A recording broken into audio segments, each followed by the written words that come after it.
What's up, everyone? Welcome back to another edition of K-Cards Baseball. Thanks for joining me tonight on this lovely evening. Hopefully you all are doing well out there. Tonight on the channel, we're going to talk about the 2025 National Sports Card Show and kind of do a little bit of a recap of the show. We're going to talk a little bit about the good things that happened at the show, the okay things, stuff that was really not a pain point, but can possibly be done a little bit better, and then we're going to talk about the things that they really need to improve on going into 2026, which is also going to be at the same venue. Both 2026 and 2027 are going to be in Chicago as well. Overall, from my perspective, and this being my first National Sports Card Show, it was quite a bit different than what I expected it to be. I was pleasantly surprised in many aspects because I had heard some horror stories in the past about vendor pricing and the ventilation and lack of bathrooms and those types of things.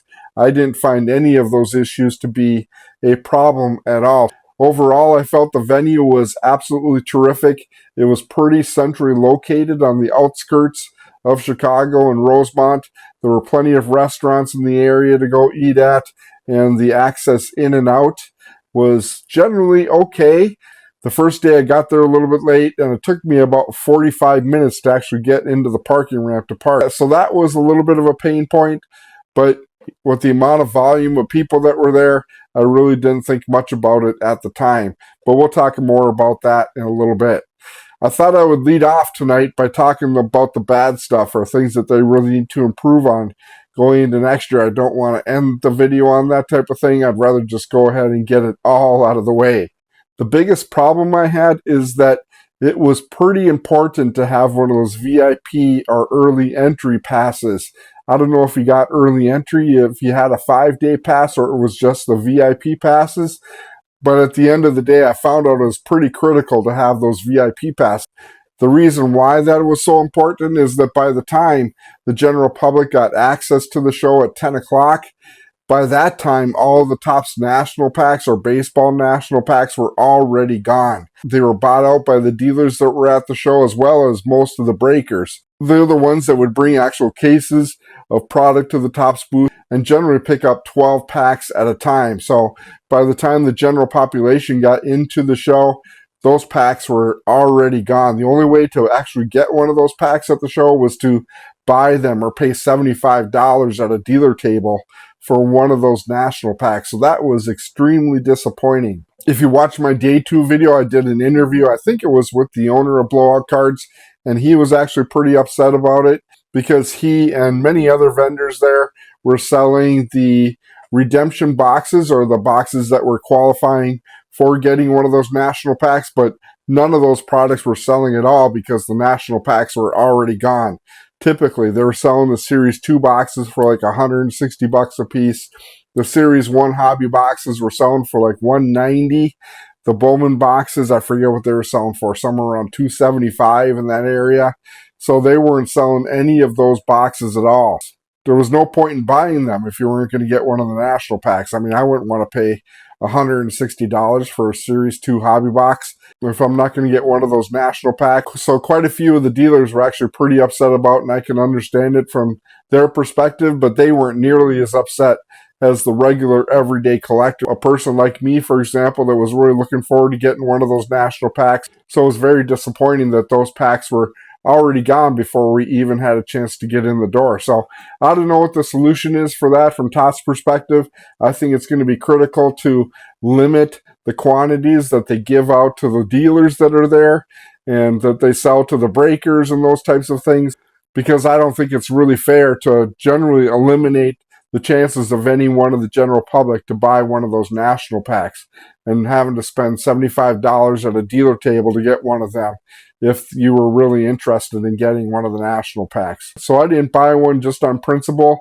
I might actually still buy one. I do see them for sale on Blowout Cards and Dave and Adams and various other warehouse suppliers, but I'm still thinking about it. We'll just have to see, and I will let you guys know down the road what I decide to do as far as that goes. Along the same lines, Blowout Cards had a really good deal where you could buy a mystery box for $250, and that mystery box contained anywhere between 10 and 20 blaster boxes in them and a special hit that you had a chance to get out of one of those mystery boxes. In those mystery boxes were things like flawless hobby boxes or chrome hobby box or something that was more valuable than the $250 that you spent.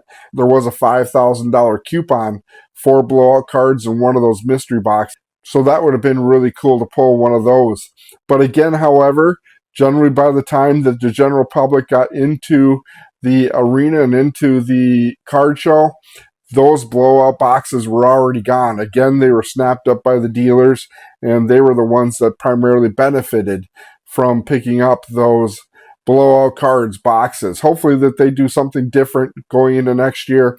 I know on the last day they limited the quantities to just one mystery box per person. Most of the dealers were buying generally 2 mystery boxes, as well as a lot of the dealers, or not the dealers, but a lot of the breakers were also buying 2 of those mystery boxes at a time. So hopefully they fix that going into next year. Sounded like they were planning on it, so we will just have to see going into next year.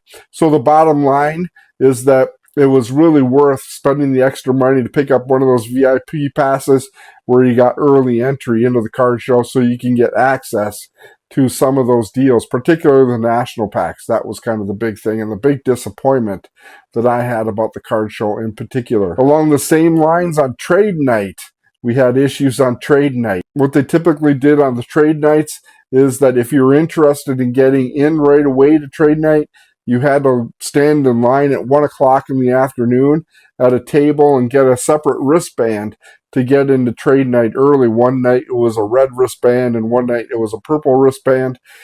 And typically the line started at generally 10 o'clock in the morning, right when the show opened. People were already standing in line for one of those wristbands. I didn't want to stand in line for 3 hours, so it wasn't something that I was too interested in. So what they generally did is that at 6 o'clock, once the trade night floor opened, they let in all the people that did have those wristbands. And if you didn't have a wristband, you had to wait outside on a special side door. And that line on Friday night was generally about 2 blocks long. Trenton and I on Friday night were at the end of the first block. On the second night, I decided to get in line a little bit early, so I jumped in line about 5:15, and I stood in line for about an hour and a half before being allowed to go inside to trade night. So that was definitely something that needed to be organized a little bit better. You shouldn't have to stand outside an hour and a half to get into trade night. So generally the organization for trade night and getting into it was kind of a disorganized mess, to be honest with you. It was very unfortunate. I didn't know on the first night, on Friday night, anything about those wristbands for early access or getting in right away. They didn't make that a public thing. They didn't make that well known to everybody.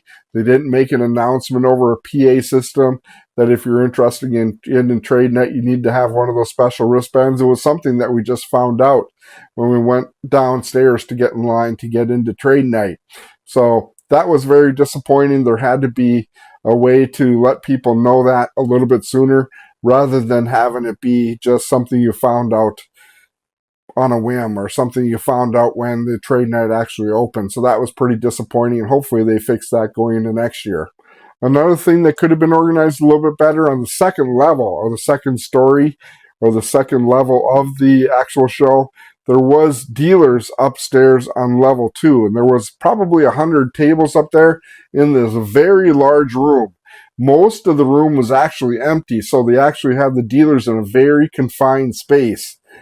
There were 3 rows of 20 to 30 tables per row, and getting up and down those aisles was extremely difficult. It was very tight inside there. They had tables on each side of each row, so walking up and down the aisles was extremely difficult to navigate. You can imagine getting 100 or 200 people in a small little row like that, and everybody having backpacks on, and if you wanted to talk at a dealer table and you had your backpack on there, you couldn't get by until someone turned sideways so you can get by.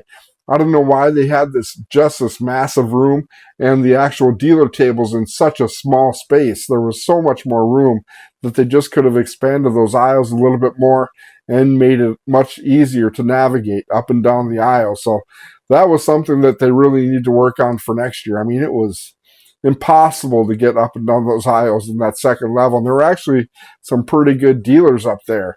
That was like the regular ham and egger kind of dealers. They weren't the ones with the big displays and everything else. They were just the dealers that were more, I don't know, just more regional guys. They weren't like national guys. And that was honestly the area where you got some pretty good deals, was up there on the second level. But again, it was just so crammed inside there, and it was very difficult to get around in that particular space. The last thing I talk about, things to improve on for next year, and I don't know what can be done about this. Dealer pricing for a lot of the product was at a premium. If you really had to hunt around quite a bit for a really good deal or something that was reasonably close to comps, pretty much everything that was for sale was at or significantly above comp. But there were opportunities to buy cards, and thankfully most of the dealers were willing to negotiate a little bit. Honestly, as I look back on it, there were a few cards that I purchased at the show that I actually overpaid for, particularly the 63 Killebrew. I'm pretty disappointed that I paid the amount of money for that card. There was an issue with the card that I didn't notice at the time, because honestly, one thing that they really need to improve on next year is do a better job as far as the lighting. The lighting was absolutely terrible inside the hall. So if you really wanted to try and take a look at a card, you need to have one of those special lights or special magnifying glasses with a light on it. Otherwise, it was pretty difficult to tell what the actual condition of a lot of the cards were if you didn't have it, because the lighting was so bad inside the hall. So I don't know what they can do about that going into next year. Put in brighter bulbs or something. I don't really know. But that was a pretty consistent problem that I've heard from many people, was the lighting inside the place. But honestly, even though most of the dealers were charging a premium price for a lot of their product, there were some decent deals that you could find. You just got to really, really hunt for them. You couldn't just buy the first cards you saw at whatever table. As you saw in my videos, I did do quite a bit of hunting for those Killebrew cards. I did not buy the first card that I saw. The 56 Killebrew was probably the fourth or fifth card that I looked at, but there weren't that many of those that were available. I've only found about 4 or 5 vendors that actually had that card, so I looked at them all, or every one that I could find, and I kind of settled on what I thought was the best one. That's a look at the things that they really need to improve on going into next year. Now let's kind of talk a little bit about the okay stuff about the show. First off, I would say traffic control. Getting traffic in and out of the show was kind of okay. I expected it to be really bad, and as far as trying to get into the actual venue, and it was actually on the first day. We got there a little bit late because we had an issue at the hotel. Nothing we could have done about it, so we actually got off to a late start, and that really cost us in the end. It took about, I would say, 45 minutes or an hour for me to get 2 blocks to the actual parking spaces, because there were a lot of street lights, but there wasn't anything you could do about that. They have plenty of police in the area directing traffic and making sure the traffic flowed as best it possibly can. I don't know what else could be done about that, but I thought it was actually not a big deal. I wish it could be a little bit better, but it is what it is. You guys know how it is getting into sporting events or into arenas. You know you're going to have to spend some serious car time trying to get through traffic. So I didn't think it was a big deal, but it could be a little bit better. Once I actually did get parked and did get towards the venue, I actually had to wait outside on the sidewalk for probably about a half an hour in a line before I actually got inside the venue on Friday. On Saturday, I did get there quite a bit earlier, and I did get in right away. It wasn't a problem at all on Saturday, but on Friday, it was a pretty significant issue, because the line to get in was probably, I would say, at least a block long to get in and get scanned for your tickets and all those types of things. So I don't know what can be done about that. I think that they really need to have more than just 2 ticket lines to get in. If they could double that to 4 and move people through the line a little bit quicker, that would have been best. I didn't see a lot of people actually buying tickets on the day of the show. Pretty much everybody that got in already had prepaid for their tickets. So that made it quite a bit easier, but they really need to have more than just 2 lines. of people scanning their tickets on their phone and getting into the venue. That would have been a significant benefit because that would have led to less time waiting out on the sidewalk to get into the show. The last thing in the okay category was the organization of trade night. On Friday night, on trade night, it was really difficult to move around that trade night ballroom. I know that there were other ballrooms in that area that were available that were not being used, so I don't know if they can widen it out or broaden it out to having two separate trade night rooms. I don't really know if that's possible. The energy inside the room on trade night was absolutely crazy. There were lots of things happening. That was actually the real card show. That was when most of the deals were actually happening, and that was probably where the most action was on trade night. If you didn't go to the show at all during the day and just went to trade night, that was the best way to go, to be honest. But again, you have to be there just for the atmosphere of the actual show that happens during the day. But trade night was pretty crazy, to be honest with you. It really got to be a long day on Friday because I did get there at 10 o'clock in the morning and didn't leave until around midnight after trade night was actually done. But on the second night, I didn't stick around that long. Trade night wasn't as busy on Saturday night as it was on Friday night, so there wasn't as many good deals to be had, and pretty much once you've seen everything on the first night, the same people were there on the second night selling the same cards. I had already seen pretty much everybody's stuff. There weren't as many people walking around interested in buying stuff, so trade night on Saturday night wasn't as good as the first night, but they really need to do something different as far as trying to make that space a little bit bigger so you had a little bit more room to navigate through trade night. Finally, let's talk about the good stuff. I don't like to dwell so much on the bad stuff. Overall, the show was absolutely wonderful, and it was probably one of the best times I actually had in quite some time. It was a great time, and I'm really looking forward to it going into next year. So I don't want to dwell on the bad stuff because there were far more good things about the show than there was bad things. I had heard horror stories at the beginning that there were problems with air conditioning a few years ago when it was in Chicago, as well as the lines for bathrooms. I didn't find any of that to be a problem. It was well air conditioned, well ventilated. I didn't sit there and sweat my tail off during the show. It was extremely comfortable inside there. It really wasn't an issue as far as it not being well ventilated or well air conditioned. And also, I really didn't have any sort of a problem getting in and out of the bathrooms. There were plenty of bathrooms available. I actually found one on the second level that no one used at all.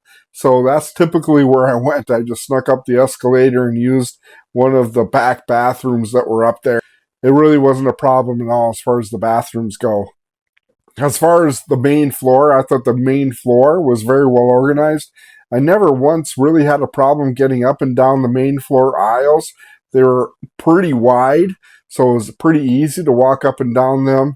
There were some areas that were a little more congested once you got to some of the more popular national vendors such as Topps and Blowout Cards, and even some of the more popular traders such as Card Collector 2 and Cards HQ. Those areas were a little bit busier and more difficult to navigate, but I really didn't find getting around inside the actual main floor area to be an issue. Again, the second floor at the upper level was where the main problem was, but on the main floor, I never really saw it as being an issue. Even when the celebrities were walking around, when Gronk was walking around and those guys, it really wasn't a problem getting up and down the aisle. So I thought that it was pretty well organized as far as that goes because they had everything pretty well sectioned off. They had a vintage section, they had a modern card section, they had a breaker area, they had the main vendors, the whatnot guys, and the Topps and Blowout Cards and Dave and Adams, kind of all in the same area. And then they had the modern cards in a separate section entirely. So if you were interested in vintage, you had a section to go to. If you were interested in modern cards, was a separate section. So it was very well organized as far as the general showroom floor, and I really like that. I never once thought it was a problem getting around inside the main showroom floor, especially with the amount of people that were inside there. As far as the venue itself, I thought it was really, really nice. I thought they did a very good job as far as organizing it, as far as security goes. I never felt an issue as far as it being unsafe. They had plenty of security at each one of the entrance and exit doors. They had people walking the floor all the time. So I really didn't feel like it was an unsafe situation or there was ever going to be a problem as far as general safety goes. So that was one thing they did really well. The venue itself is amazing. It's really centrally located within an entertainment district in Rosemont. I have stayed there quite a few times over the past couple of years at a hotel just literally across the street. So I was pretty familiar with the area. I knew where the best restaurants were in the area, as well as parking, and getting around that particular area of Chicago was pretty easy to do. So that was really beneficial to have some sort of knowledge about the area going into the show and where to park and whatnot. So that really helped out quite a bit. But the venue itself was really, really nice. And I don't know they could find a better place to have the show itself. There was plenty of parking available. I didn't really have any problems as far as parking. They did charge, I think it was $15 for parking each day.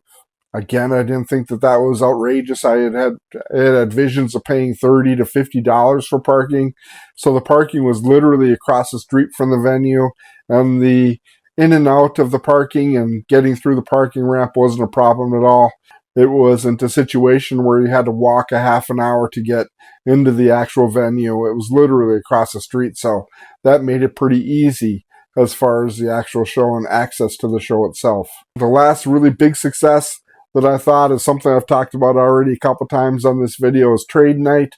Trade Night was the highlight of the show for me, to be honest, because it was the everyday guy, and you could really get some good deals on Trade Night. If you shopped around a little bit, there were guys willing to make deals. I didn't have any problem selling some cards on the first trade night. I wasn't nearly as busy on the second trade night because there weren't as many people there on the second trade night. But I thought the first trade night on Friday night was actually pretty crazy, and I sold quite a bit of product, and that's what really saved the card show for me. So anyways, guys, that is a recap of the 2025 National Sports Card Convention and Collectors Show. It was a tremendous experience. I'm really looking forward to next year. As I mentioned earlier, I have a little bit better knowledge now of what to do and what not to do going into the show and how to prepare for the show up front. I felt like I could have done a much better job preparing for the show and what I needed to bring and what I wish I would have had with me at the show. So that is all knowledge I will put away for next year, and am looking forward to going into the show again next year. So that's all I got for you guys tonight. Throw a comment down in the comment section and let me know if you were there, what you thought about the show and what you thought about things that they could have done better or things that you really liked about the show. If you're new to the channel, go ahead and hit that like and subscribe. I greatly appreciate that as well. Thanks again to all my OG subscribers. I appreciate you guys more and more every day. Be safe out there, guys, and happy collecting. We'll talk to you guys in the next coming days with more great content on the K Cards channel. Thanks, guys.